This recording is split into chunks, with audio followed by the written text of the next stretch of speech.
back outside, never hide my intentions. Life is a vibe once you slide on a mission. Goddamn, I'm fly, but I like all the pictures and have them thinking, damn, Purdy might go the distance. Had to drop the blizzy, shit would grapple my ambition. Welcome back to Middle of the Pack. I'm Pip. And I'm Fax. And we're here again. We are. Consistency on occasion.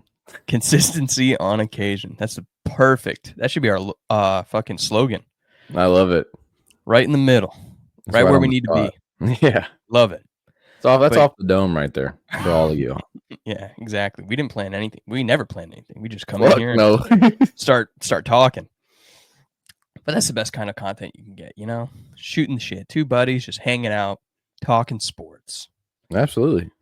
But yeah, we had a pretty good week, man. I mean, shit, we can jump right into the first one because last night the Eagles beat the Commanders 26-18. I don't know about you. This game was weird. It was weird. Because, okay, so I was on a flight back from Boston and I landed in the fourth quarter and it was 10-12. And so then, I didn't have any battery or anything. So I checked in when I got to my truck after I had landed. And then all of a sudden it was 26-18. Yeah. In the fourth, Saquon just decided I'm just going to win this game really fast. No big deal. Yeah. And I feel really bad for all the Terry McLaurin fantasy owners out there. Okay. So I was watching that. And first of all, credit to Quinyon Mitchell, he did do an amazing job, but also there was some plays he was open. Jaden could have thrown it. Yeah. Okay. Yeah. I was thinking the same thing because he had 0 targets until literally that fourth quarter. Yeah. I think he had 1 catch for 10 yards for the game. Yep. And that was against Cooper. That wasn't even against Quinyon. Yeah. So, I mean, Quinyon Mitchell, he's doing amazing as a rookie, no doubt about it. But Jaden definitely could have found he could have found Terry And even if he is one-on-one covered in a game like this, you still throw it to him. Yeah, it's Terry. It's Terry McLaurin. He's known for ripping the football out of cornerbacks' hands. Yeah, so it was also rough for me because he was in my parlay. So I had over 22.5 yards for longest reception because Terry's a deep ball demon. He is. And we saw I don't know what happened, dude. Jaden's had a rough couple of weeks. They actually haven't beat a team that's over 500, so there is that too. And this was last night was the night to do it, really. Yep. But I think that was the first game they played the Eagles, so I think they got him again. They got him again on December 18th. Okay, so they have a chance to redeem themselves in some way. For sure. But yeah, I wanted more out of Jaden. I don't know. Cliff Kingsbury is doing Cliff Kingsbury things where he's starting to lose in the half of the season, second half. And that's not good. Especially for Jaden, because Jaden was rookie of the year favorite.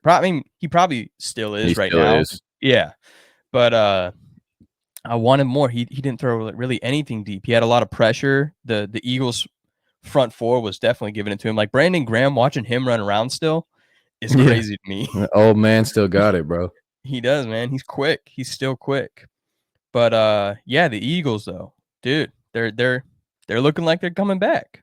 They are. It looks good. Yeah. Jalen Hurts, the goal line merchant. That's right. But Jake Elliott can't be missing those, homie. No. Jake Elliott was struggling, but I mean, that's a one-off, I think. I don't know. I think he'll be all right. He's fine. Yeah. But Saquon called game 198 yards, 2 touchdowns. I love that. He's on one of my fantasy teams, so I'm a happy man. Good time to have him, yeah, for sure. Yeah. And then I think going forward, the Eagles, they have a pretty decent schedule. I think they got I want to say they have the Bills in the future, and then they have one other 49ers, I think, too. They have remaining on their schedule Rams, Ravens, Steelers, Commanders, Cowboys, Giants, and then the Panthers are in there. So okay. So maybe I'm thinking the Commanders. Maybe they have the 49ers and the Bills. Yeah, probably. I'll double check, though. Yeah. But that's a tough schedule for the Eagles, too. I mean, yeah, so remaining Commanders, it's Cowboys, Titans, Saints, Eagles. No, they don't have the Bills either. Oh shit. Okay. Well then, The remaining part of their schedule is pretty bad, except for when they play the Eagles again. All right. So maybe they can get some momentum back. I don't know. Easily could. Yeah. All right. Well, no one plays Bills. My bad. Carry on. Whatever. Moving on. I didn't say it, so I don't know. Clip it out. Yeah, clip it out. Cut it. But yeah, the Eagles, they got a decent schedule coming up, but they're looking a lot better than last year when everyone was calling for Sirianni's head, which was ridiculous. Like one bad year, they were all like, "Get rid of him." But that's Philly fans for you. They're like, that's just Philly fans, yeah. They were ready to kill him after like not going to the Super Bowl. Well, now you have Saquon. Yeah, exactly. That's like perfect missing piece. Yep. Perfect. And their O-line is doing things. Jalen Hurts is still being the squat 600 pounds dude who's able to fall into the end zone.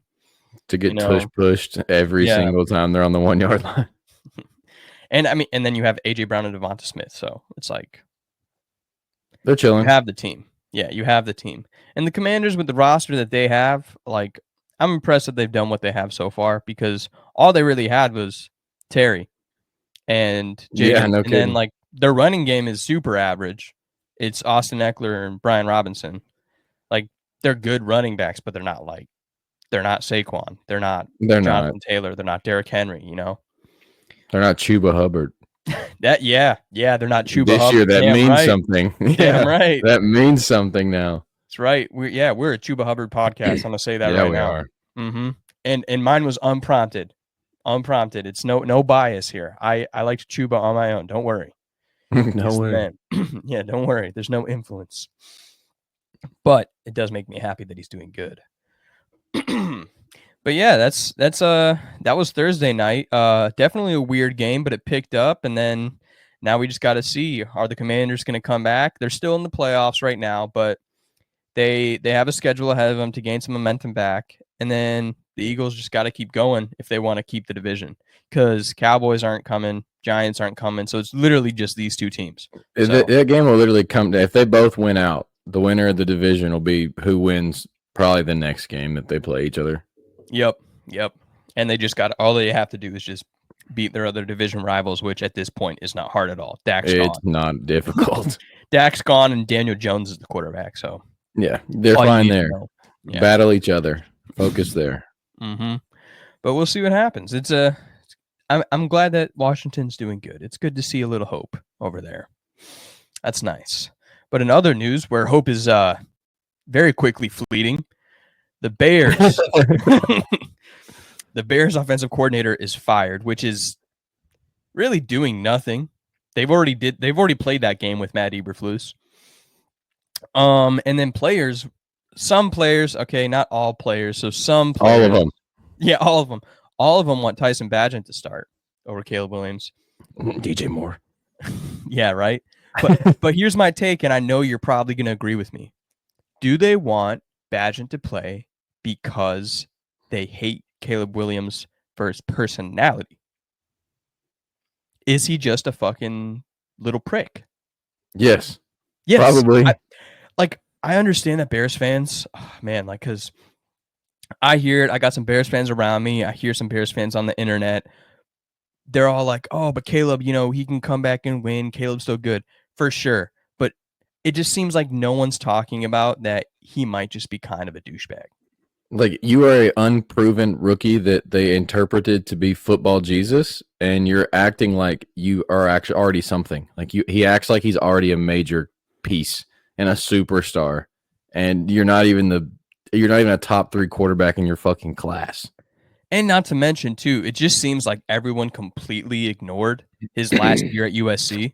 It was terrible. Yeah, it was awful. He was losing games. He was crying on the sidelines. He was throwing fits like a child. And everyone was just kind of like, but he's the next Patrick Mahomes. Not a chance. No shot, dude. No shot. But yeah, the offensive coordinator is gone, Shane Waldron. Luke Getsy, their former offensive coordinator, got fired from the Raiders last week. Maybe, just maybe, the defensive-minded head coach is not good at picking offensive coordinators. Probably not. And maybe the defensive-minded head coach should go back to being a defensive coordinator and not be a head coach anymore. You know what I want to say on this? You know who would have done great with this Bears roster? Justin Fields. Justin Fields. Justin What could have been. Fields. You know, I actually agree. He's gotten more comfortable, and the Bears fans are just like, oh, no, he's gone. It's over, blah, blah, blah. But, I mean, you guys gave up on him. Yeah, you treated him like shit. Exactly. And then he left, and then you're like, oh, yeah, but he needed to go. It was just a failed project. Then he starts winning in Pittsburgh, and they're like, oh, he can it was us. he can play if he has a slightly better offensive coordinator. Because, like, who is that? Arthur Smith is over there, I think, in Pittsburgh. I want to say. Maybe. Yeah, because he got fired from Atlanta, and I think he went to Pittsburgh. So I think that's him. I don't know. I could be wrong. I think that's just the Mike Tomlin effect. Yeah. yeah. Could be. Because Mike Tomlin's a really good coach, as we've seen from the Steelers Absolutely. this year. But, yeah, the Bears are, like, falling apart already. They haven't even – they made it – yeah, truly. Because they made it halfway through the season.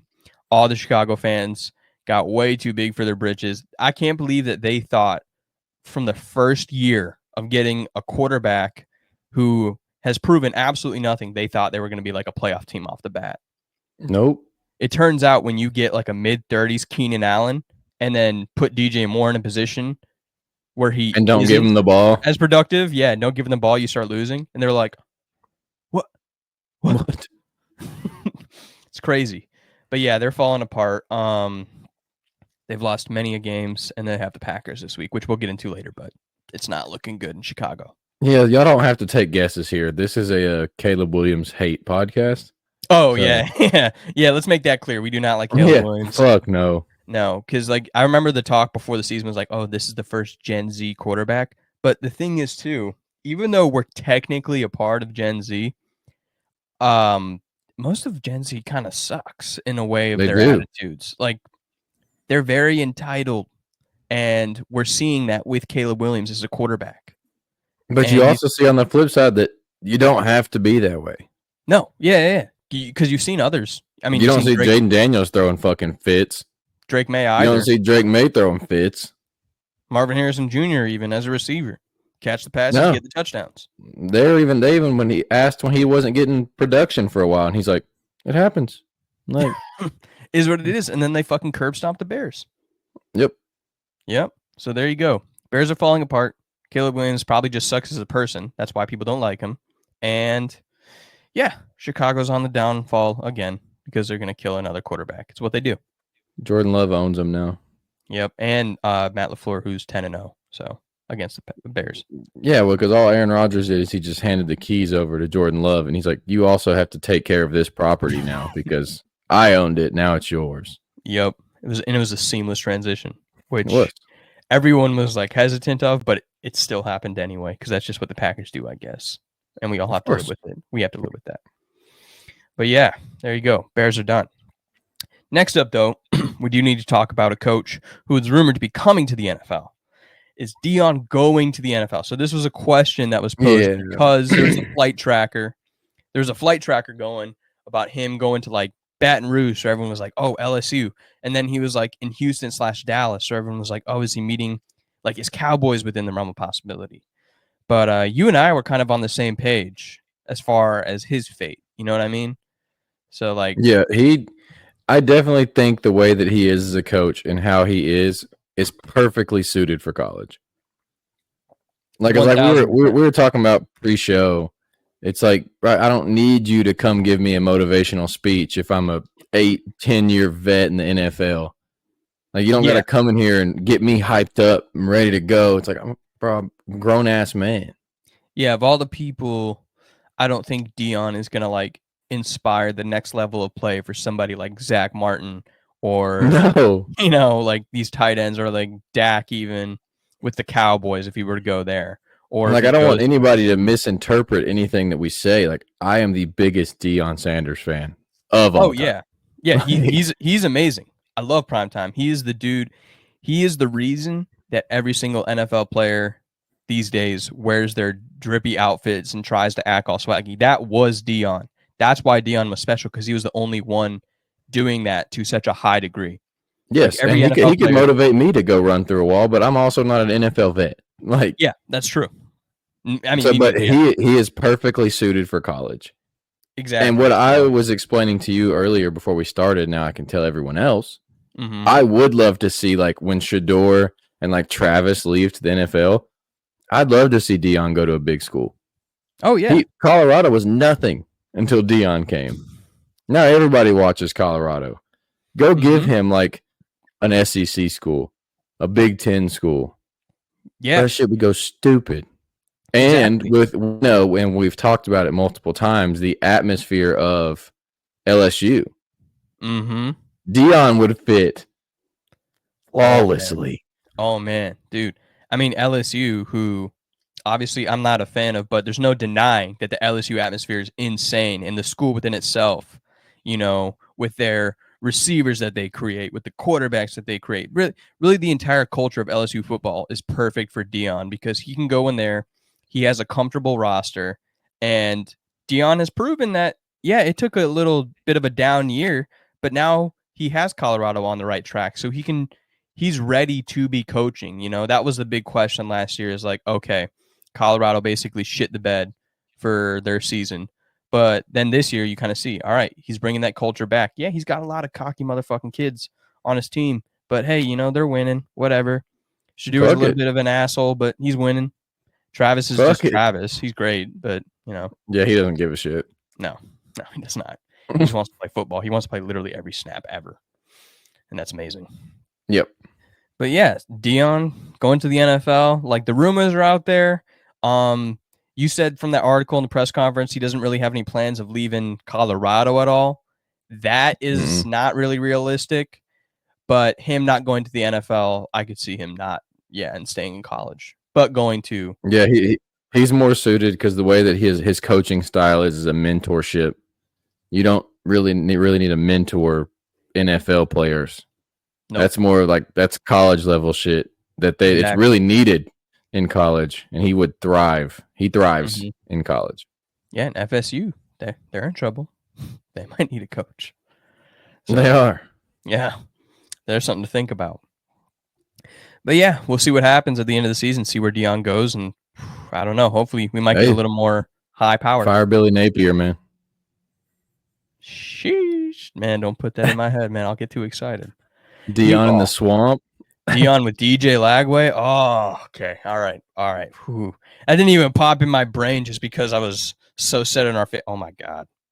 All right. Dion to the swamp. Dion to the swamp. Put it out there. I'm putting it out there.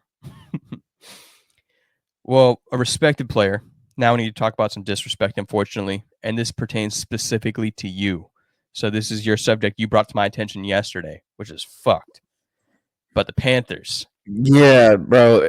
So I was watching a clip out from Cam Newton's podcast, which is absolutely fantastic, by the way. He was talking about, because they asked him if he felt some type of way, because during the Panthers game in Germany, they took all of like the former players like Kuechly, Thomas Davis, Jonathan Stewart, Greg Olsen, like all of those guys from that 2015 team, they're all there. And Cam didn't even know about it. Like, because they asked him, like, did you, like, not just having a stroke? I'm sorry. They asked him, they're like, did you not accept the invite? And he's like, I didn't even know it was happening. He's like, I didn't receive an invite. I didn't even know opportunities like that existed. And and he also talked about a clip of his 7-on-7 team was playing in Charlotte, and they were playing in the Panthers stadium, and his pictures are nowhere to be found until his kid even asked him. He's like, where's yours? Where's all your stuff? None. Nothing. Which is insane. Arguably the most prolific Panthers player in history. Only MVP the Panthers have ever had in their franchise. Nowhere to be found in the stadium.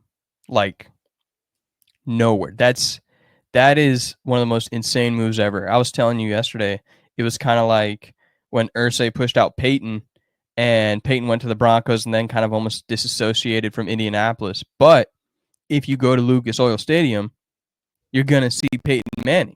You're gonna see pictures of Peyton Manning. Like he was like the franchise of the Indianapolis Colts. And then the same exact way that Cam Newton was the Carolina Panthers for the years that he was there. He made everything. He was the highlight reel. He was the one who brought the energy. He was the one who led the team to 15-1, became the MVP, like brought him to a Super Bowl. And just nothing. Disrespect, man. I don't know what the beef is or the imaginary beef that David Tepper has in his head with Cam Newton. Because as far as Cam Newton says, and I've heard him say some wild things, so I'm sure that he would say if there was an issue. Yeah. He has no issues with him. He said the imaginary beef. Yeah, because he said that the personnel in the building had said, "Oh yeah, you got to come work some things out with some people in the building," and he was like, "Who? Yeah, what do I got to work out? Who has a problem?" So there's confirmed people within the Panthers organization, higher people that I would assume that just don't like Cam for some reason. Yeah, and I mean, it's got to be just like the fucking old white dudes who don't like the loud and proud quarterback who's like fucking more David flashy. Tepper. Yeah, David Tepper. Yeah, like 99% sure it's David Tepper. Like, just being a that's fucking prick. That's who I can boil it down to because you fucking own the team. Who's going to tell you what to do with them? Nobody. No one. You want to hang somebody's picture up? Guess what? You hang it up. Mm-hmm. You imposed your will, dude. You fired a coach halfway through. You forced the team to draft Bryce Young. Like you controlled the entire narrative of the Panthers ever since you started owning them. So if you want to hang a picture of Cam, ain't nobody gonna say shit. No. So it's David Tepper, 100%. Yeah. So yeah, Panthers fucking up hard, disrespecting the most popular player that they've ever had. Which is, I could speak for a lot of Panthers players. It's probably majority of the fan base became part of that fan base, the younger ones at least. Yeah. Because of Cam. Exactly. Yeah.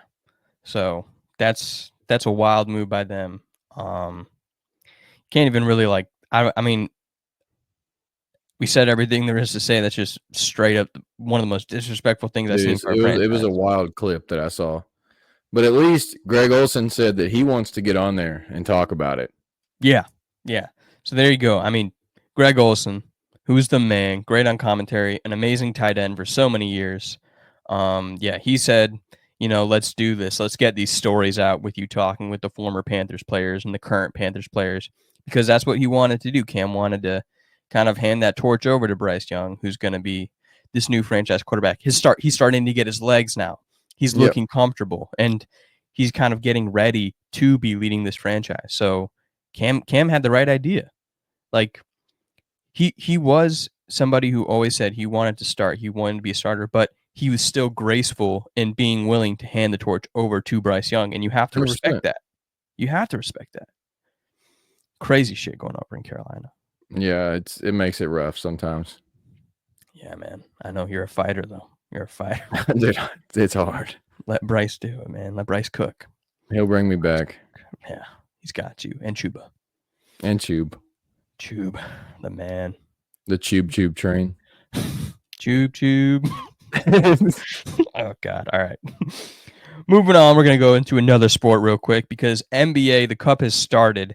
And so far in the season, the Cavs are undefeated. Wow.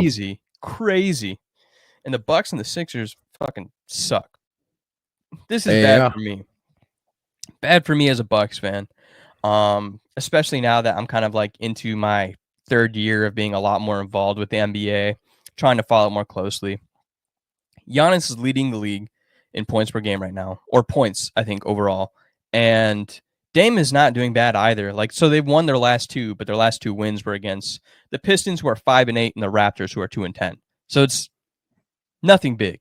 And then the Sixers are just fucking roughing it. Joel Embiid just doesn't play basketball. No, they're just Philly just giving up. It's crazy. Yep. But I mean, shout out to the Cavaliers because I think they already have that franchise record of most games. Yeah, undefeated, 13-0. That's already a franchise record. They're on one. They're on. Darius Garland and Donovan Mitchell are probably the best duo in the league right now. Yeah. Donovan Mitchell, he's shooting 46%, 23.6 points per game, which is just beautifully consistent. And then, I mean, shoot, dude, they have a really complete team. It's kind of like the Thunder, because even the Thunder, who are playing good right now, it's like what we were talking about in the offseason, though, where the Thunder's second year was going to be good, and it is, because they're 10-2, I think, and they're playing great. But they're having to play really small right now. Yeah, both of their bigs are hurt. Yeah, but then same deal with the Cavaliers in the sense of they have that complete team, and they're just firing on all cylinders. The NBA Cup just started. I don't know, this in-season tournament thing. Like, I guess I get it. I don't know. How do you feel about it? I mean, I went to an in-season tournament game last year. I went to the first ever in-season tournament in Phoenix. And I'm not gonna lie, I don't think it makes much sense. I don't really know why they do it, but it's cool. Like, I like it. Okay. Yeah, I'm gonna try to be. They have different courts. Like, the courts are sick, and they're making it a big thing, and I like it. Yeah, they're making an effort to kind of change the vibe and add something different, because a lot of the times whenever people try to do something different, like even the dynamic kickoff in the NFL, everyone's going to hate on it right away no matter what. But then kind of as it goes and gets legs, people aren't really too worried about it anymore. Like the dynamic kickoff, I like it now. It's fine. And then with the in-season tournament, like we saw it last year. Who won again? The Lakers. The Lakers, that's right. Okay. I just wanted to make sure you remembered. Yep. The Lakers. And now we have another in-season one. So it's kind of like a little cool incentive, Get teams for those out there that don't keep up with a ton of basketball, LeBron James is still really fucking good. Oh, yeah. Okay, yeah. We got to let you throw that one in there. Yeah. Year 22, three straight triple-doubles. Yep. I saw that. LeBron James has more career triple-doubles past the age of 35 than Michael Jordan had in his entire career. Oh, boy. 35-plus-year-old LeBron. More triple-doubles than Jordan's entire career. We don't care about the 90s. 90s basketball sucked. Yeah, but, man, okay, so we can talk about basketball for a little bit because a person whom I listen to, Kirk Minahan, who I was just on his show this past week. So, Kirk, thank you for having me. I really, really had a good time. But he had said something about the NBA because he was a big basketball fan back in the day, with the Celtics, with Larry Bird and everybody. But he was saying that nowadays basketball is a lot harder to watch and it's not as enjoyable because everybody and their mom is shooting a three-pointer every time. And he's actually gotten some traction. Some people are agreeing with him. But for that's just Steph Curry, bro. Yeah. Well, that's what he's saying. He's saying Curry effect. Yep, that's exactly what he said too. It was the Steph Curry effect. So now everyone is shooting threes. And he admitted too, it was because he's an old man and that like following the court a lot faster. Like he has no problem with the strategy of it or the logic of it. He was just saying he's old, so it's hard for him to follow it back and forth. And he's just like, oh, I feel sick. But yeah, it's a lot more fast paced. Bro, I go back and watch 90s highlights and I fucking go to sleep. Like they had some good athletes, but in comparison to what we have today, bro, if you drop Giannis in the 90s, he's killing them. You put KD in the 90s, he's killing them. LeBron killing them. Yeah. And you if you pulled up like Michael Jordan highlights, like any like that dumbass fucking switch hand layup that gets so overplayed. Dude, you see stuff like Ja, and it's like he does that shit every day. Some dude off the bench can go in and do that exact same layup any given day. Like the total overall of talent in basketball today is leaps and bounds better than it was back then. Yeah, I can definitely agree with that. I mean, because you got like it's like okay, yeah, a lot more threes are being shot, But also, pace of the game is not the same. No, it's infinitely faster. It's a lot more fast paced. It's a lot more high action too, and a lot more skill based as well. Just in the sense of everyone is on a much higher level of play than they were back then. Yeah. It was more physical back then, maybe in the way, but it takes skill to score now. You need to be good at every part of the game. Yep. You can't just be a this is the only thing I'm good at and succeed. Yeah, it's not a Dennis Rodman type. Just go in there and play defense. Nope. Rebound. No, yeah, you gotta be able to do everything. So there is that point too. I will throw this out there to all the listeners. If you still to this day, based on stats, say that Michael Jordan is better than LeBron James, you either A, want to be different, or B, you're fucking delusional. There you go. And if you say one thing about rings, then Bill Russell's your GOAT. Congratulations. Shout out Bill Russell, baby. Shout out Bill.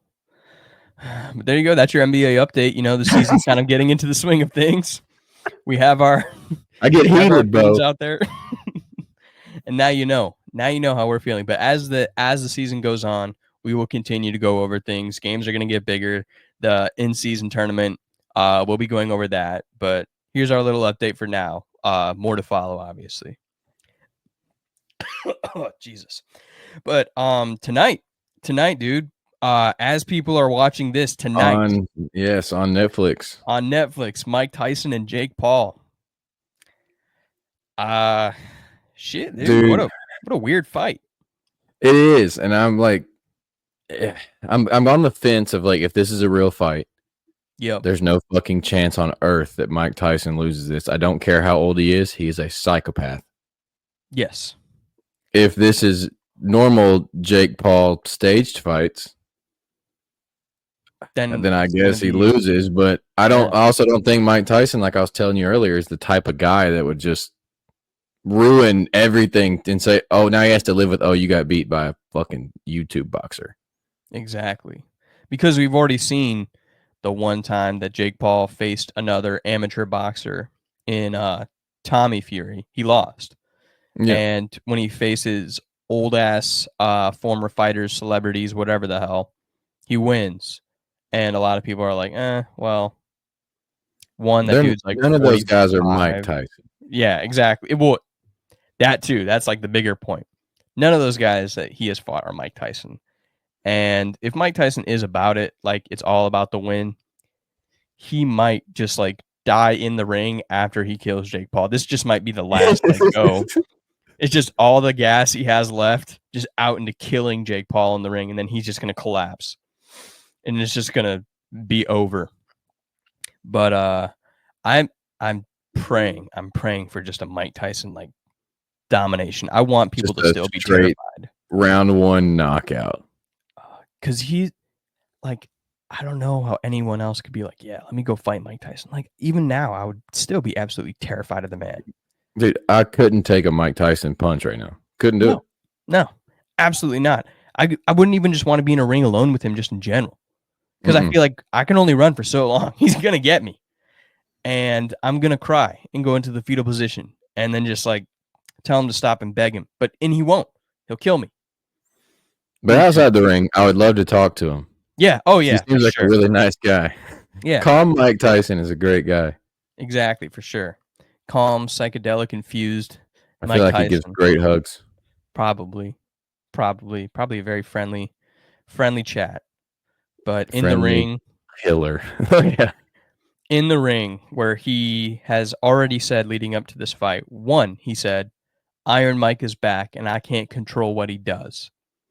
And so that's terrifying because he has just another persona ready to go kill somebody. And then the other day he said, Jake Paul is a manufactured killer that was labeled a killer by the media. I am a natural born killer. I was born for it. I'm going to hurt this kid. A little scary. Yeah, and then he also said that he's excited for this fight because his kids know him as a nobody. And on Friday tonight, they're going to find out that their daddy is something very special.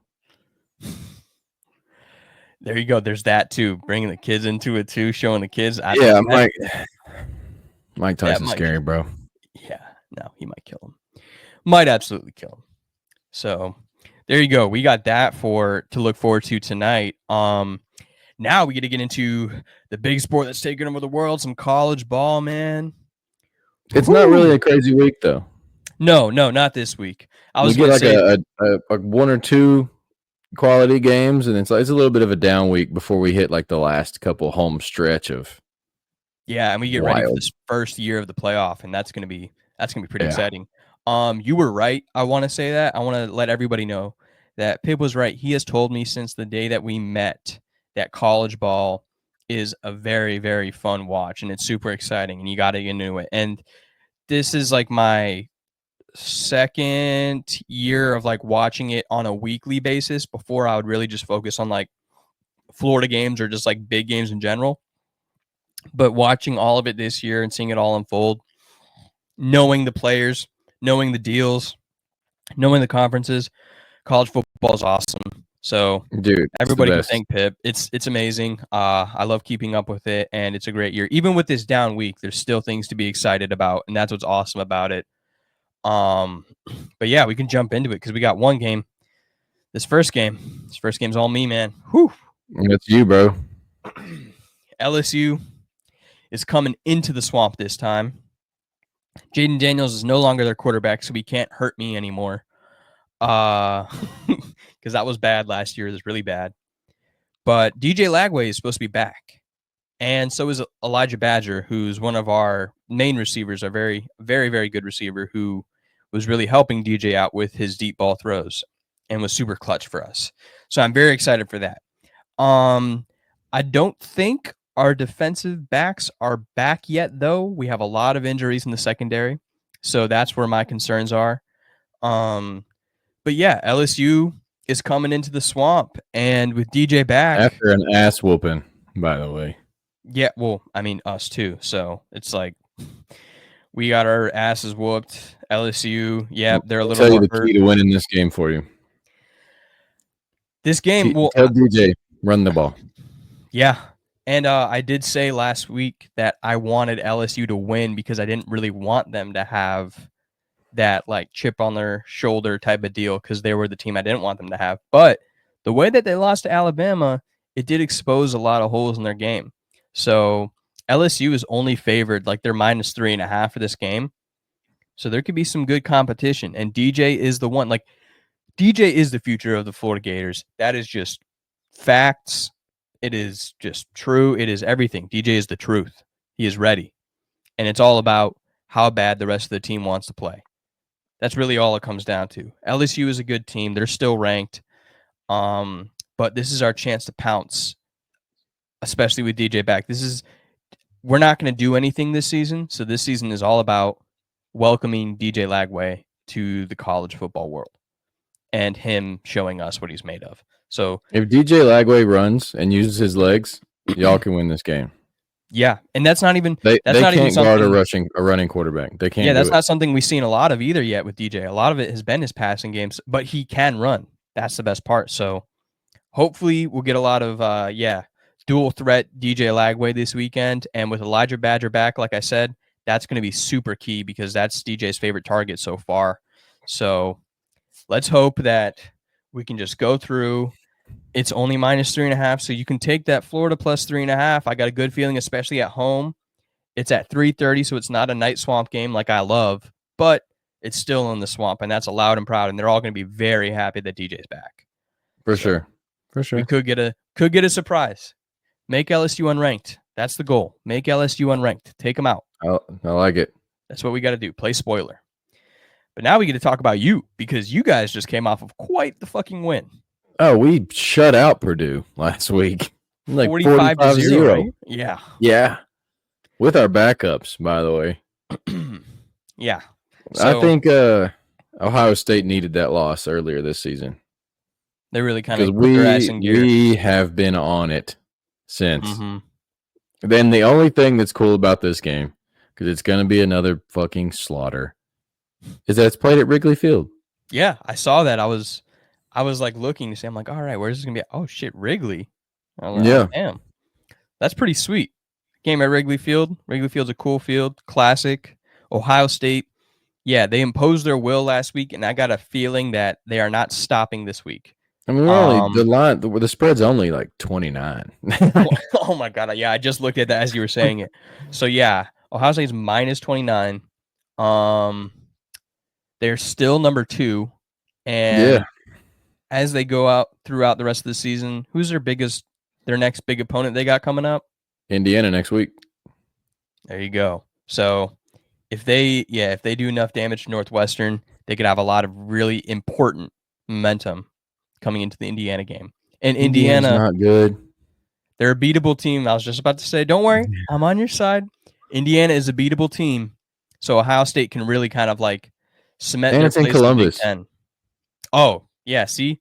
So this game is important, not for the sake of records or it's a hard game to beat. It's just important for them to get that momentum going even more and just basically fire on all cylinders of Just offense. win convincingly and don't get hurt. It's only goal for this game. Yep. Pretty simple.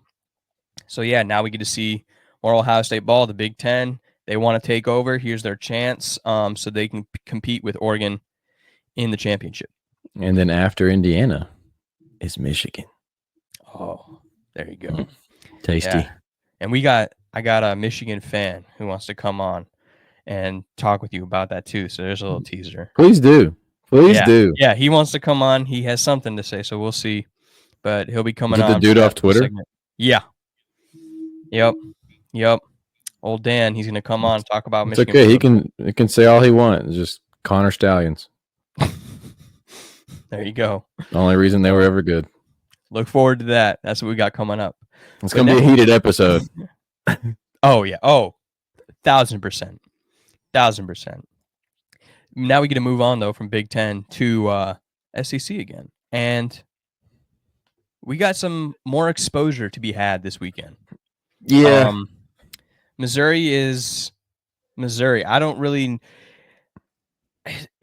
They're 7-2, and South Carolina is 6-3, and South Carolina is ranked 21, and Missouri is ranked 23. That kind of tells you the tale of the tape right there. Is that even with one extra loss, South Carolina is known as a better team, and also they have their quarterback back now. They have Sellers back in the lineup, and Missouri, I got a feeling this is going to be another exposure week.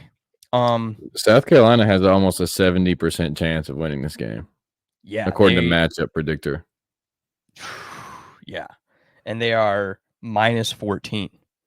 So, so it's pretty clear that even the college football world has realized that Missouri is not who they are looking like they are, by their record.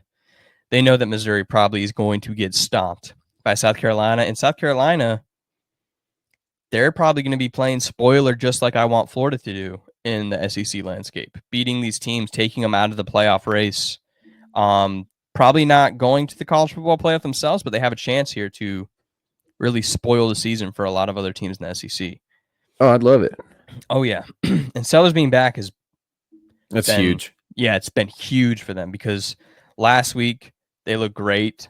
Even with the game, because without Sellers, even the game with Alabama, they were close still. They were. It was just that one stupid play where they didn't decide to tackle for the safety. I mean, they lost themselves that game, but still. South Carolina, they're going to beat Missouri. This is going to be a showing that Missouri are frauds, and they always have been, and that South Carolina is better, and they're beginning to get that credit for how much better they are. But moving on from that, now we get our weekly favorite segment. Ashton Genty is at San Jose State this week. Yes. So, you had some Ashton Genty stats, I believe, Pip? Did I? Oh, yeah. So, obviously, he's leading the country in rushing yards. Yes. And then he is also 7th in the nation in rushing yards after contact. So, he himself, after contact, is up there with the dudes of just their straight rushing yards. In the entire country. This is college football. Yeah. This is college football. So there's a lot more than 32 teams, obviously. And this dude is leading the nation and is 7th in the nation of yards after contact. Also leading the nation in touchdowns, too. I think right Oh, behind absolutely. him, Probably Dylan Sampson. right behind him is Bryson Daly, actually quarterback for Army.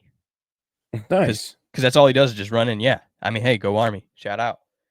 But And I know Dylan Sampson's up there because he also has 20. Yeah. So I think Bryson Daly has like 21. I'm trying to think, literally just for me, like glancing at the graphic right now. So, and I think Ashton Genty has 24, 23. I think it's And then 24. 24. Okay. And then yeah, so Ashton Genty is just doing A stud. exactly as expected, exactly as advertised. He came out and said that his dream place to play is Dallas. Oh, okay. Well, there you go. That's Pip. Pip does it again. Yeah, Pip does it again. Yep. And Boise State, they're minus 14 for this game. Yeah, Genty. Yeah, 23 touchdowns. Okay, I just looked at it. 23 touchdowns. 17, 34 yards. So he could legitimately just because he's Ashton Genty, he could eclipse 2,000 yards this game. He could. He needs, what is it? 266 yards. He could do it. He could definitely do that this game. Yeah, usually you say that for someone, you're like, it'll be 2 games. But it's very realistic that he does it. See, that within itself is just like all you need to know. That he could eclipse 2,000 yards, being 266 yards away in one game, and it's not ridiculous to say that. Nope. It's just fully realistic. This could be happening. That's why I bought some Ashton Genty merch, man. Yes, I had to be ready for the debut of the Boogeyman merch that will be coming on Middle of the Pack soon, because Ashton Genty, we are a huge Ashton Genty podcast. Ashton Genty, the Boise State Genties are looking great. Number 13 ranked, right outside the college football playoff. So they're getting in. They're going to win their conference. Yeah. Oh, yeah. They just got to keep doing exactly what they're doing, which is just let Genty lead the team to victory. That's it. Mm-hmm.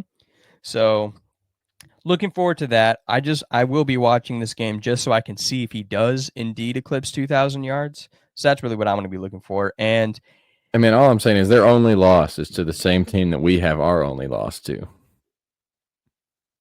Something to think about.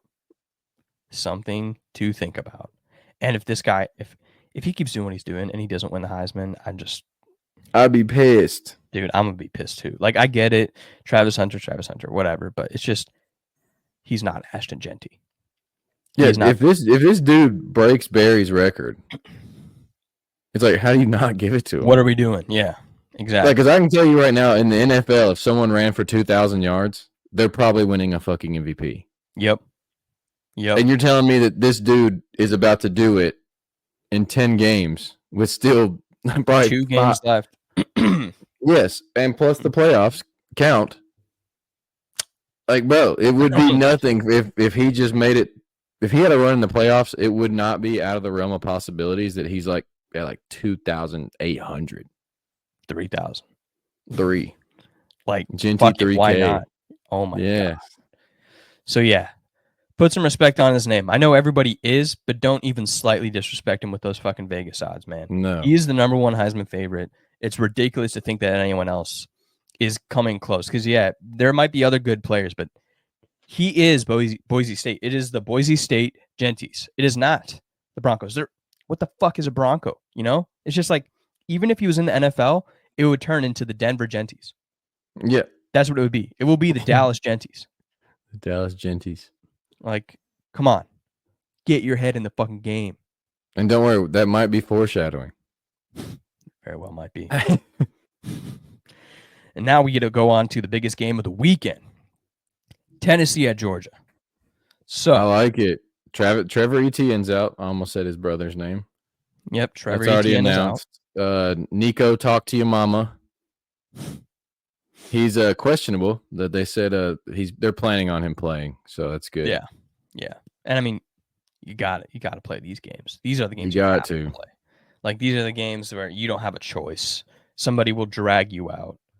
I think this is just going to be literally a battle of which quarterback's going to fuck up more. And Hand up if I had to tell you which one's gonna fuck up more right now. Carson Beck. It's Carson Beck. That It is fucking beaver looking bastard. the bro. fucking woodchuck interception throwing machine Yeah. is gonna be probably fucking this up for Georgia, because Georgia's good because they have Kirby Smart. Their defense is good enough to hold the line sometimes, but Tennessee, I see them as the more complete team in this matchup. Let's see, Georgia's they're favored by 9.5 right now, so that's which is wild, bro, because Tennessee's obviously higher ranked. Yep. They've done the thing. Yep. It has to just be home field advantage. Like, it has to be. Yeah, that's I can't see really any other reason as to why. Did you see the clip while they were getting their ass whooped by Ole Miss that Carson Beck's just over there laughing on the sidelines after throwing like 3 fucking picks? Having a fucking gay old time hanging out with the boys. Yeah. Dude, they had this man as the first quarterback off the board before the season started. Bro, he is dog shit. Like 4th round, backup to Mac Jones on the Jaguars, 3rd string. That's where I see him. Yeah. Or, just because NFL teams are NFL teams, he'll be the Giants starting quarterback next year. So it could be that too. Dude, I'm seeing a lot of rumors, getting off a little bit off topic, that the Giants want Shador. Oh, wow. That could be interesting. Shador Sanders to Malik Neighbors. Yeah, that's what I was just thinking too. Back on track. Still got to go NFL later. Yeah. But yeah, right now, the way I look at it is the coach expects, I'm looking at it right now, yep, they expect Nico to be ready to go. Carson is going to make a lot more mistakes. Nico has a lot more to prove. Carson does not, like you mentioned, he doesn't give a fuck. He doesn't give a fuck. So I see Tennessee winning this game. The 9.5 is crazy. I would take that spread even, plus 9.5. Bro, if Tennessee wins this game, I'm going to down some homemade moonshine and blare Rocky Top until they call the MPs. There you go. So be lookout for Pip. Might be in the news soon. Tennessee wins. Might be all right. But yeah, that's going to be a good game. I'm excited for it. Just because it's SEC ball. Georgia can win, Tennessee can win, but if I had to predict, I think Tennessee's going to win. Obviously, I'm taking Tennessee. Yeah. Come on now. I already know. But now we get to move on to the NFL. The NFL slate, we get to start off. There's some really good games this week. There is, and there's no more games overseas. Nope. We're good with that now, and we get to start off with a game where there is some news involved. We got the Colts at the Jets. So yeah, go ahead, break the news, man. I know you're itching right now.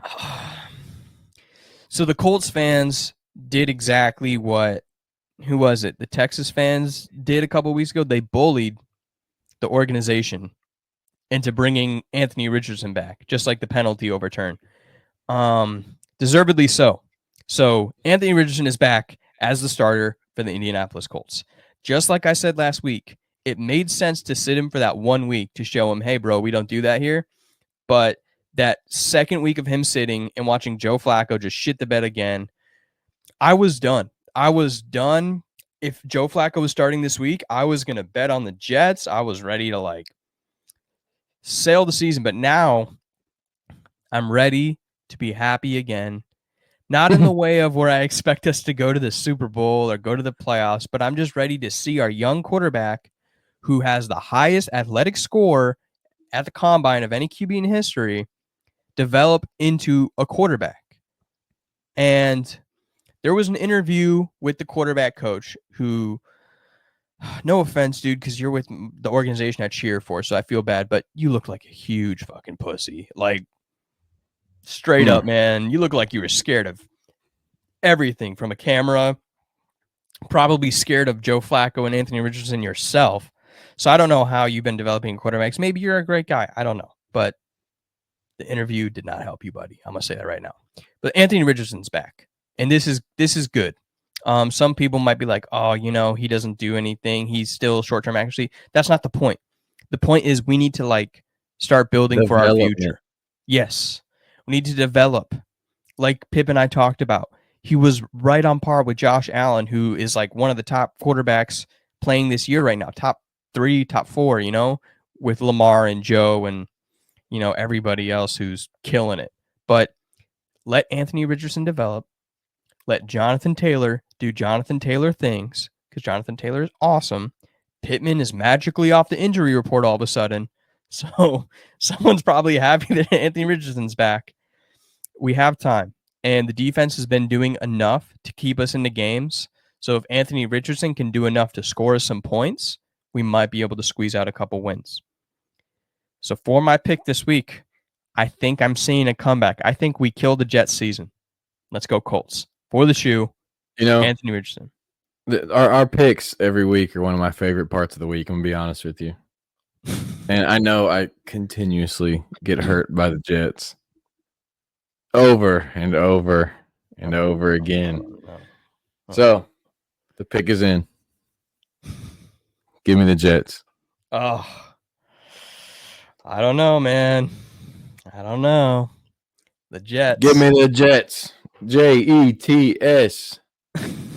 Well, right now the Jets are -4, so they're favored, obviously. That makes perfect sense, but we'll see this Sunday at 1 o'clock. They can't hurt me forever, right? Yeah, true. But we'll see. Yeah, there you go. I got Colts. Pip's got Jets. That's how we're going to start it off. 1-1. And then we have a game. I'm feeling wild this week with my picks already. I just feel like I'm going to do a lot of dumb shit this week. All right, fuck it. I'll feel frisky too. I'll get in there. I'll party. Because next up, we got a game that really should not be in the 1 o'clock slate at all. It should be hell no. It should be prime time. We got a great game. Ravens and Steelers. Two teams. Ravens 7-3. Steelers 7-2. Ravens are currently -3. And this could be a game. It's going to be a game. Oh, yeah. It's a division game. Division rivalry. Already perfect start. One of the best rivalries in the NFL. Yep. We got the Ravens, who are just on it. Lamar is playing their like offense Lamar always is on it. Yeah, exactly. And their defense, I think the only caveat to their defense is Kyle Hamilton is out, I think. Which is the biggest part of their defense. Yeah, but I'm saying sounds overall, like Roquan. Yeah, exactly. They still have players who can compete with the Steelers offense, because I know who they can't compete with. It's fucking Jamar Chase. So no, yeah, we found that out. Found that out. But now we go to the Steelers offense. Speaking of, where Russ is cooking, he is. Their whole team. George Pickens is a demon, and I love him. From catching a touchdown to fucking shoving a corner into the dirt. Promise you, if you see Russell Wilson throw an interception, don't expect George Pickens to ever go chase the ball down. He's going to find a DB and fight him. That's what he's going to do. Oh, NFL young boy at it again. Dude, I love him. adding entertainment every week. But seriously, it's been good. And then both of these teams too, they both have new receivers. The Ravens have Deontay Johnson, and the Steelers have last week. Yep, and the Steelers have Mike Williams, who caught the game winner. So now, and that's good for the Steelers too, because they've established that Mike Williams can be and will be a target. So that opens up their receiving core a little bit more now. And it's going to be about the Ravens. Zay Flowers, Mark Andrews has been on one too. He's kind of coming back. That's nice. And now they get to see, like, can Deontay Johnson do more? Can he open it up? Is Derrick Henry going to try to run the game? Yeah. Derrick Henry going to try something? You never know. Is he going to try to go through? Yeah, I was going to say, is he going to try to go through TJ, or TJ going to be TJ and just destroy him? Run to the opposite side. Yeah, probably his best bet. But this game's going to be awesome. Division rivals, both of them fighting for first place. Both of them, like, on the top of their game right now. I don't know. Who do you have? Who do you think? Give me Pittsburgh. Because I have a buddy, one of my best friends back home. He's a diehard Ravens fan. And the one thing that he says year in and year out, regardless if the Steelers are good or if they're absolutely terrible, we cannot beat the Steelers.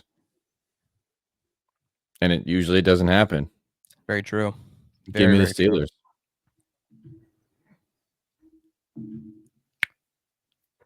You know what? I think it will happen. Give me the Yeah? Ravens. I think this is the one time, you know? 2 picks, 2 disagreements already. I like it. Yeah. We gotta get a little contentious because there is some games where I feel like we're gonna be on the same page here coming up. But the Ravens, you know what? This is the game where they kind of prove that they are getting over this hump and they are gonna be atop the AFC. So if they beat the Steelers, this is gonna be real important for them to do it, especially this year with the records that are on right now. So let's see it. Let's see the Ravens beat the Steelers, kind of state their claim. I'm here for it. Different team. We'll see. Yeah, we'll see. Oh, we'll see. We'll see. But yeah, moving on from that is a much less exciting game. This game isn't going to be anything special at all. Trevor Lawrence is still out, I believe. Mac Jones is going to be starting. And they scored 7 points last week. Yeah, and Detroit is minus 14. Yeah, give me Detroit. Yeah. Detroit is awesome. I love watching them. Even with throwing 5 picks, they won a game. So that just tells you all you need. Wild. Yeah. Wild. Give me Detroit. That's not one I feel like we have to stick around on too much. No. Lions are really good. Jags really suck. Doug Peterson's getting fired. Trevor Lawrence is ass. Mac Jones is also ass. Moving on. Next. This one could be interesting. Yeah, that's what I'm saying. This one. Because on Monday night, the Rams looked absolutely fucking terrible. They really did. And Drake May is starting to cook. Drake May is a stud. Yeah, he's making the Patriots look like a competent football team. He is doing exactly what he needs to do. He is kind of coming out, rising above like Caleb Williams, competing with Jaden Daniels, not in like team, but as far as skill wise as a quarterback individually. Yeah. The Rams though, you really never know, because when you have Kyron Williams and you have Puka Nacua and you have Cooper Kupp and Matthew Stafford, it's just like at any point things could start clicking. That's always a possibility. Yeah. And with the Patriots, their defense is all right. Yeah, Gerard Mayo said they were soft like 3 weeks ago. So, that shows you the coach's confidence in his defense. But yeah, I don't know. Like this one, Rams are minus 4.5. I think I'm gonna have to just take Rams, bro. Like I don't see their offense struggling like that they did on last Monday. I don't see that happening 2 weeks in a row. And then I don't think at the same time that the Patriots on offensively wise could keep up. Yeah, and also if we're just like looking at it personnel wise too, I think McVay can outcoach Gerard Mayo. Yeah, I'd hope so. Yeah, I would hope so too. So I think we're on the same page. Yeah, I got the Rams too. Patriots, Drake May, good for you, dude. I'm glad you're doing well. I guess I don't like the Patriots, but Drake May, like, good for you, man. Good job. You're making a really shitty team have some light. So there's that. Next we got, oh man, gross. Oh boy. All right. So the Browns are 2-7. The Saints are 3-7. Cleveland is -1. So it's just essentially an even game. It's dead even. Yeah.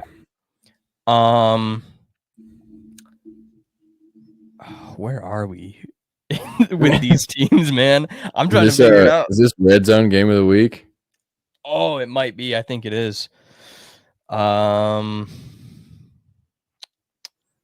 Looking around, just doing a quick sweep. I think it is. Yeah. So Browns. Okay. So one thing for the Browns, Nick Chubb. Nick Chubb might be all the way back. This could be his chance to run. True. Jameis is just Jameis. I don't know. Jameis is always like, you never really know. You don't. That's the beauty of Jameis, though. But also with Jameis and Nick Chubb, then there's just nobody else. Like even David Njoku has done really nothing this season. The entire roster of the Browns, I believe I said this 3 or 4 episodes ago, the entire roster of the Browns is underperforming. both offensively and defensively, and that's been a big problem. But on the other side of the ball, the Saints have just fallen apart. They had a good bounce back week last week. I was going to say they squeaked out a win last week, and hey, good for them in that, right? But it's like, now can you carry that momentum? Is that going to keep happening? Because interim coaches, they always kind of have that. They either start hot and then kind of like give them a 500 record for the rest of the year, or they start hot and then just crumble. I'm taking Saints in this one. Yeah. Yeah, if it wasn't the Browns, I might contemplate it a little bit more, but their offense is just really bad. Yeah. I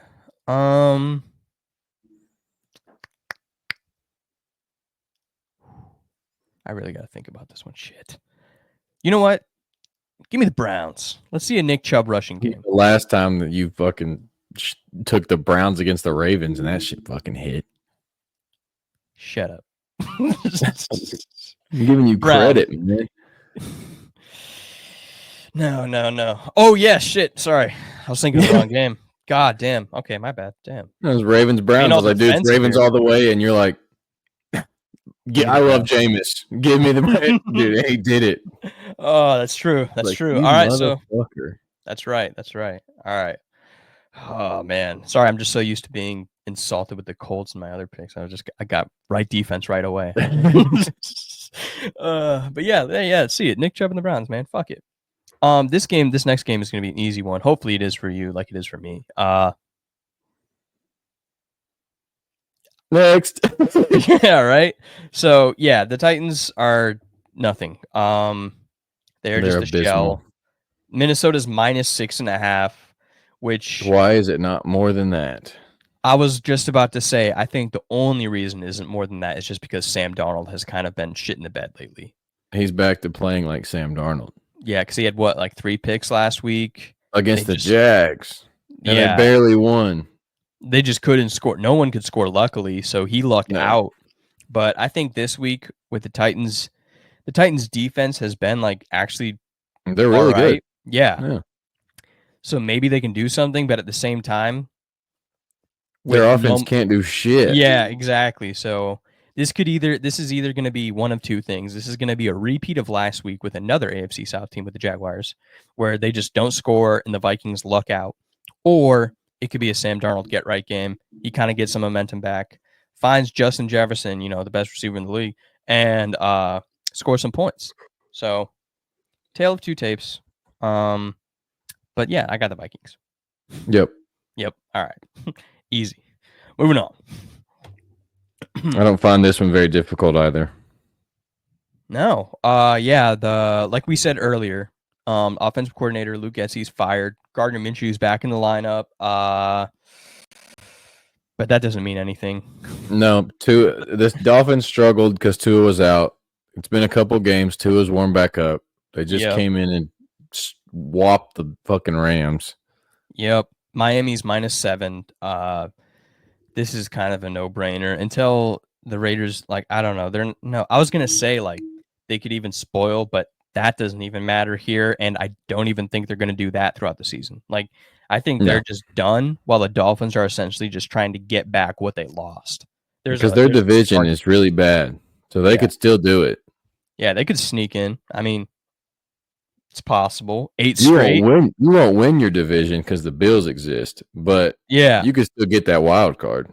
Hey, I mean, with the AFC and how they're performing, that lower tier, I think right now in the hunt, the Colts are the first ones in the hunt. So there you go. That tells you everything you need to know as far as how the AFC is doing for a conference. So yeah, the Dolphins could definitely do it, but Tua's back. I see a fast. No, who's that fast motherfucker who ran for a touchdown on Monday night? Oh, Wilson or something? Yeah, but they have another one. Yeah. So there's that. Like we said, there's a standard to be on the Dolphins, and they just showed that they have another one, another fast motherfucker. Yep. But yeah, let's go Dolphins. It's gonna be an easy game. Yeah, I like it. In Miami, come on now. Whew. And now we get to see the failure. Fuck Caleb Williams. Yeah. Amen. You know what? I'm going to double down on it, and I'm going to say it. Not just agree. I want to say it as well. Fuck Caleb Williams. I want it to be known. So, yeah, this little young douchebag is going to come in. Their offensive coordinator is fired, so now we have Thomas something calling the plays. Same dude who's on the Panthers when Frank Reich. Oh, great. Yeah, that guy. Great. I know what that's like. Yep. He is the passing game coordinator. Well, that's where he was. And Caleb Williams did not really know him because they've never talked. The passing game coordinator. And Caleb Williams is the starting quarterback. It's great. I mean, good job, Chicago. Yeah, you can't even write this shit. That's insane. So, Chicago, I believe they're going to be continuing to do Chicago things.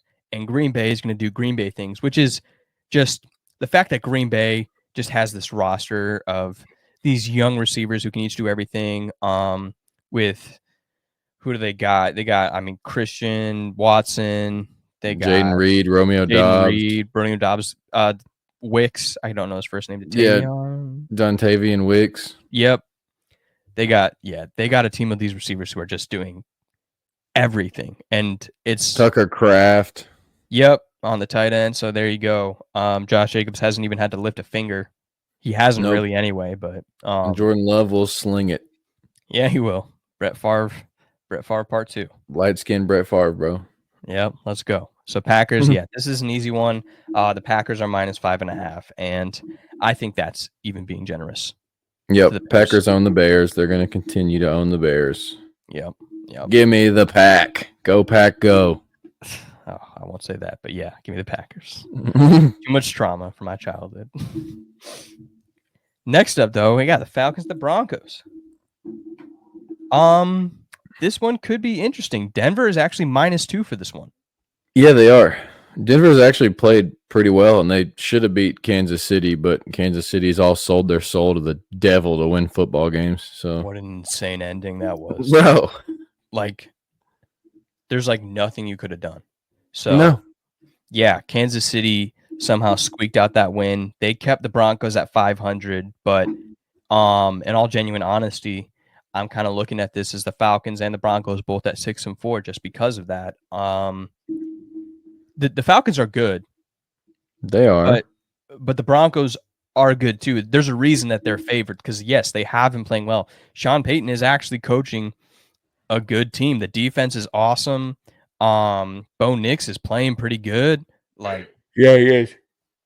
They got some momentum. But with that being said, I like Kirk Cousins a lot. I have for a while, and with Darnell Mooney doing good, and with Drake London, is he gonna be playing? He played last week. He just didn't do a lot. He's playing. Yeah, because I remember he had a hamstring or something, but he played, and then he's gonna be playing. I don't know. I like the Falcons. I think I'm gonna go Falcons for this one. Just because I don't want to agree with you, and the fact that that's in my division. Give me Denver. All right. There we go. This is going to be a sleeper good game, I think. I think so, too. Yeah, it's going to be a game that no one's really going to expect, but it's the afternoon slate. I think it kicks off the afternoon slate at 4:05 Eastern time. I'm excited. Let's get some good football going. And then now we can move on to still the most confusing 2 teams in the NFL right now for me personally. Seahawks at the 49ers. Back. I'm not confused. Confused not in the sense of who's going to be winning this game. Confused in the sense of, because let me pause there. Confused in the sense of I still am not going to know probably even by the end of the season if the Seahawks are good at football. They're so good at going back and forth, and it's starting to look like it's going the other way of not. And with the 49ers coming in, they're -6.5. And just like Pip said, because Christian McCaffrey is back. Yep. I have no confusion. CMC is back. CMC is back. George Kittle is always great. Deebo Samuel is great. It's just Brock Purdy is still doing Brock Purdy things. The boy's going to get paid. Yeah. That's just what it is. So good for them. But the Seahawks will continue to confuse me till the end of the year. And this is going to be one of the games where I don't know. They honestly, no shit, Pip. I know you're not confused, but I feel like they could surprise, maybe not win, but possibly cover. But yeah, I'm on the same page as you though. I think 49ers got this one. And they could. I mean, it was a good game last time. Yeah. But CMC wasn't there. Nope. And also, we say it every week, Fred Warner. I mean, Fred Warner exists. Yep. You never know. He can literally do it anytime he wants. Nick Bosa's there. It's just like bang bang Niner gang. All you need to know. Ooh, here's our game of the week. Here's our game of the week. Okay. I need this. I need it so bad. I do too. I think America needs this. So if before we're looking, we even start talking about it, I'm gonna let you know. Okay. It's the week to bet against the Chiefs.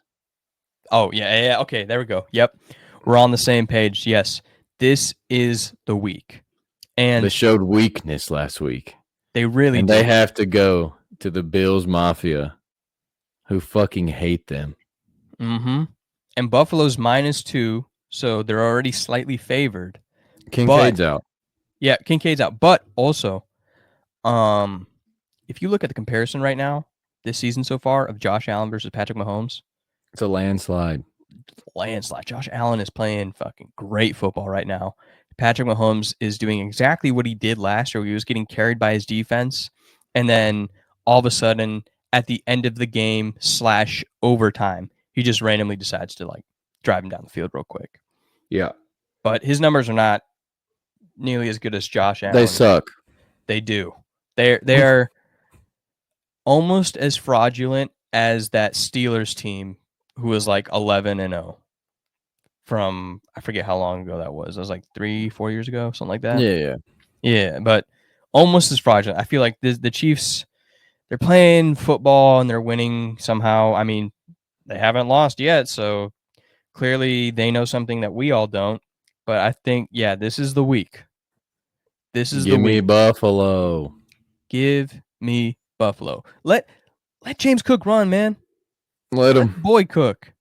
Let the boy cook. Curtis Samuel, catch a football, bro. Amari Shakir, Cooper's got it.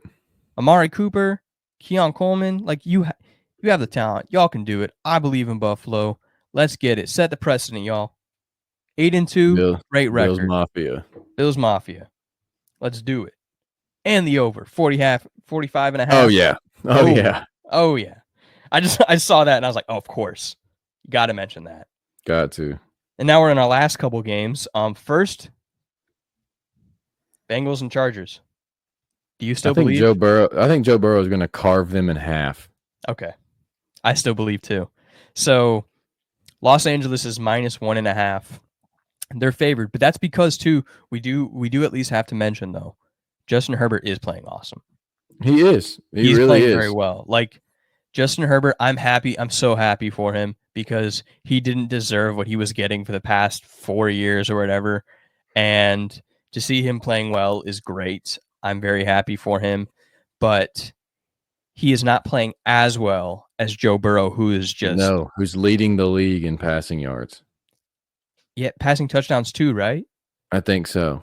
And Jamar's leading in receptions, receiving touchdowns, and receiving yards.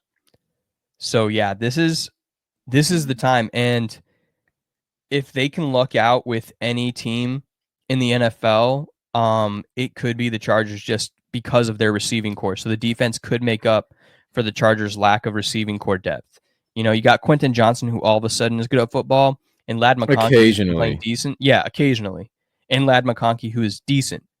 So that could actually help Cincinnati. And I'm with you, man. I still believe.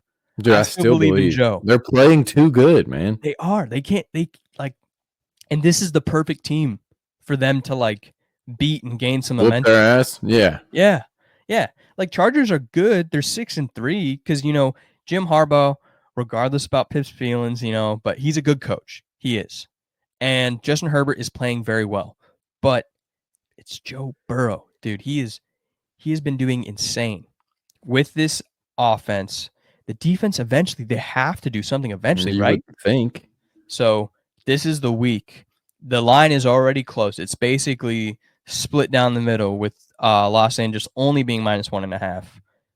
Let's go Bengals. Let's go. Go Bengals. Go Bengals. Let's do it.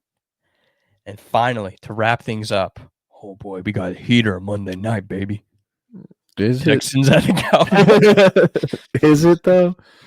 I can't wait to watch Cooper Rush and Rico Dowdle. Every week, dude. Every week, Rico Dowdle. Like, bro, who are you? No clue. No clue. Yeah, Micah Parsons said he didn't give a fuck about Mike McCarthy last week too. He's more worried about the guys in the trenches, which is a fair point. I heard it mentioned on part of my take. They were talking about it, and I agree with them. Micah Parsons was really more backing the players on his team. But yeah, watching this Cowboys team be the Cowboys this year, we said it last week. Yeah, we said it last week, and I'll double down. Yeah, it's awesome. They're just collapsing. The Hollywood boys are just shitting the bed every which way. The Texans kind of need this game too. This is really important for the Texans. Like, they do.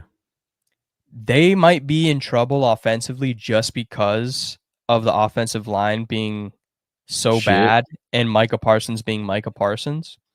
But that's really just kind of like the biggest thing overall is going to be the trenches of the offensive line of the Texans and the defensive line of the Cowboys.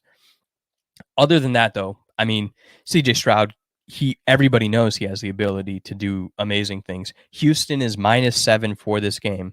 And if you think that Cooper Rush is all of a sudden just going to pull out of his ass and beat the Texans, you're wrong. You're wrong. You're not. You're wrong. So to cap off the week, I'm on the Texans. I don't want to be, but I did promise to respect them this year. So this is me respecting them. Hey, Jackson. The Cowboys. Hey, Jackson. How's it going? I hope that your team wins this week. Well, okay. Whoa. I do not hope that your team wins this week. I am picking your team to win this week, though, because I got a graphic to win. Yeah. I'm also going Texans. I don't have to think about it that much. Cowboys suck. Yeah. There's nothing going on. So Micah's cool though. Not good enough to win you a game. Nope. Turns out you cannot win with just one singular good football player. Or the Browns would be undefeated. Amen. Myles Garrett. What a beast. But yeah, there you go. I mean, that wraps up NFL week 11. What a slate, man. That's actually going to be this is a really good slate this week. Exactly. Like, I'm excited for this. College ball, like we said, we do have a couple of good games, LSU and Florida. I need that. Pip has put it in my head now that Prime can be the coach of the Florida Gators. So I'm going to be manifesting that for like the next week. And I'm going to have a whole essay probably next episode. But this win could mean a lot. And then Ohio State just needs to build their momentum like we talked about. And don't get hurt. Yeah, and don't get hurt. And then Tennessee needs to beat Georgia for Pitt because Tennessee boy, and for Fax, solely for the fact because I'm so fucking tired of Georgia people. Like, I have been tolerating Tennessee Volunteers fans much better than Georgia Bulldogs fans. I fucking hate Georgia Bulldogs fans. They're a lot nicer. I hate the state of Georgia. They are a lot nicer. Agree to that. So I want Georgia to lose. But that's what we got for that. Some great news coming around. I'm sure we're going to have a lot more to talk about too. Like we said, the in-season tournament is happening in the NBA. We will be covering more NBA. The Mike Tyson and Jake Paul fight is tonight. So we're going to be trying to get this episode out probably later this evening so you guys can watch it. But yeah, I'm glad to be back. Had a great time in Boston. You guys can see that through Twitter. The boy Pip was number one supporter, as he always is. We will be put on the map. But thank you all for watching, old, current, new listeners. We appreciate it. And we are going to see you guys next week. But for now, this is Middle of the Pack. And I'm Pip. And I'm Fax. And we're going to see y'all in the next one. Peace.